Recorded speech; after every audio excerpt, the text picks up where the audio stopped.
Então, a gente vai continuar agora com o mesmo exemplo, 4.6, e acrescentando agora a linha de cargas, x igual a 0, z igual a 2. E ela está carregada com 10 π nanocoulomb por metro. Então, é determinar E no mesmo ponto devido a 3 distribuições de carga agora. Se ele falar 3 distribuições de carga, então E neste ponto ele vai ter 3 campos elétricos contribuindo para o campo E total. Certo? O E1 e o E2 a gente já viu quando eu modifiquei a questão para tirar a linha. E o que muda agora é o detalhe da fórmula, que a fórmula para o plano ela tem ρS1 2ε0. E a fórmula para a linha de cargas ela se acrescenta aqui do π, o ρS agora é ρl, então vai ter o π e vai ter o ρ aqui embaixo. Então isso é o que modifica. E vai ter o vetor unitário também, né, que se modifica aqui no caso, porque agora é a ρ. E antes era a x e a y.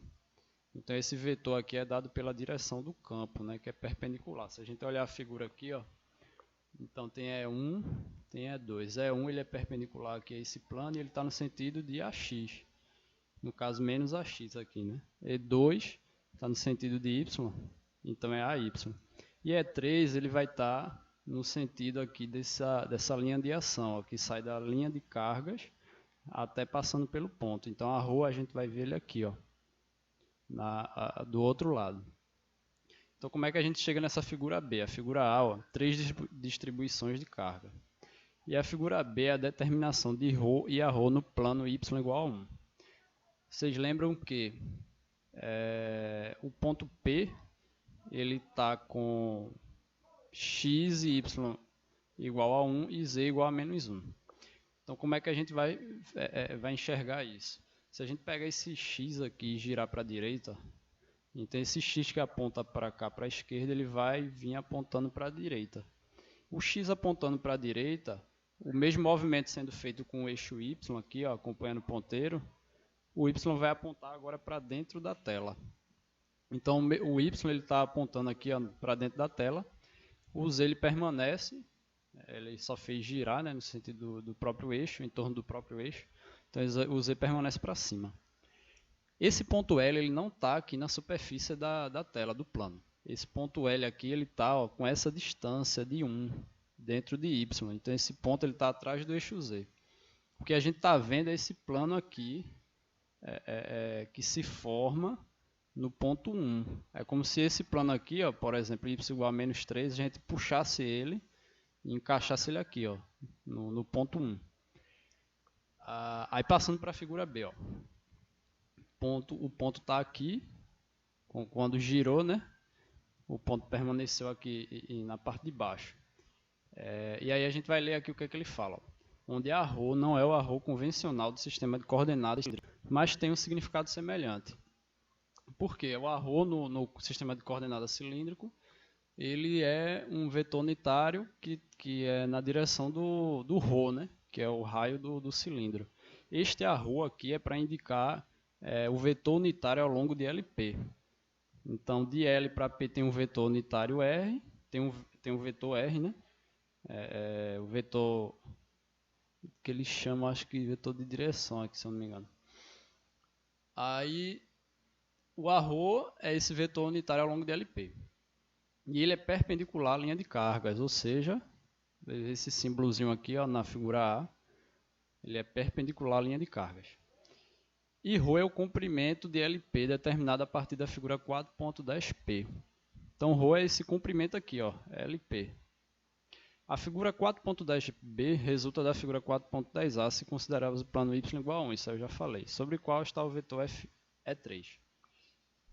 Então, o vetor distância de L a P é R. Ó. Esse é o vetor distância R de L a P. E aí a gente vai ver quem ele é. Ó, a coordenada dele, a Z aqui, ó, o tamanho dele, ó, vai de 2 até menos 1. Então a gente tem um tamanho de 3 aqui. Então ele está no sentido contrário de Z, é menos AZ, então fica menos 3AZ. Mais AX. Então no sentido de X aqui ele está positivo, é AX, e tem um comprimento de 1. Então aqui é o vetor distância de L a P. Rho é o módulo de R. Aqui ele falou, ó, Rho é o comprimento de LP. Então, o comprimento de LP a gente dá pelo módulo desse vetor R, que é o vetor distância de LAP. Calculando aqui o módulo de R vai dar o quê? 3 ao quadrado, 9, mais 1 ao quadrado, 10. Então, ficou o quê? Raiz de 10. E o Rho é igual a R sobre o módulo de R. A gente quer um vetor unitário ao longo de LP. Então, tem esse vetor R, a gente calcula o quê? O vetor sobre o módulo dele. Então, R sobre o módulo de R vai ficar o quê? Ele trouxe aqui o AX para o lado de cá, para organizar. Então, ficou 1 sobre o raiz de 10. E o menos 3 veio para cá sobre a raiz de 10. Agora é só calcular o E3, né? O E3, ele diz aqui, ó. O E3 na fórmula ρL, né? ρL é quem? Quanto é ρL? ρL ele diz aqui, ó, estiver carregada com 10 π nanocoulomb por metro. Nano é 10 a menos 9, então 10 π vezes 10 a menos 9 vezes o Rho. Quem é Rho é essa parte aqui, ele trouxe para cá.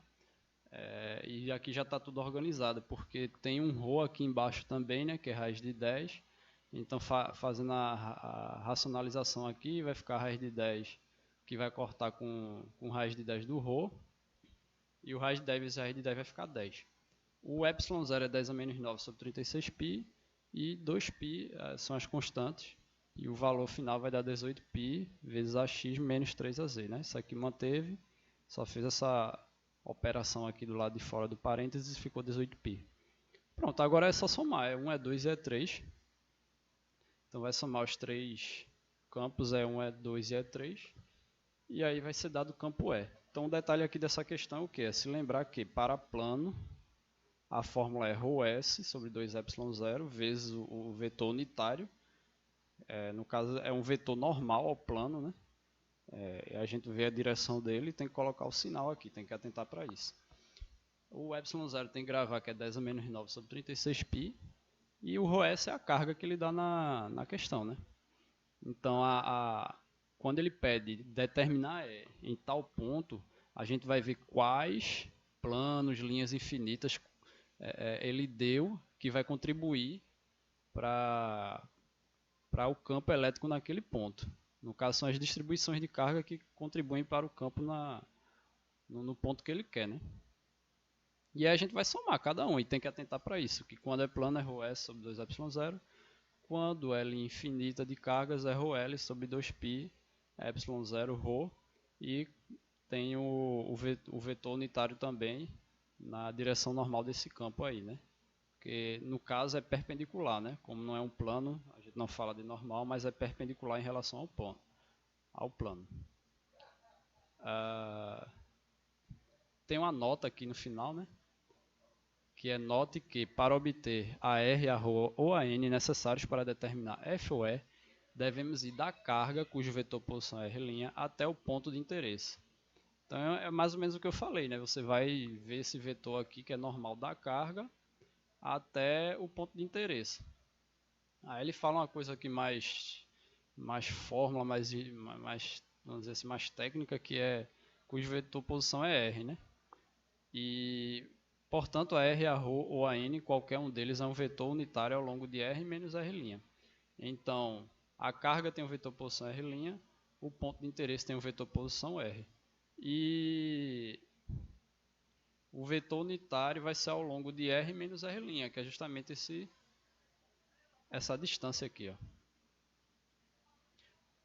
que dá para ver nas figuras.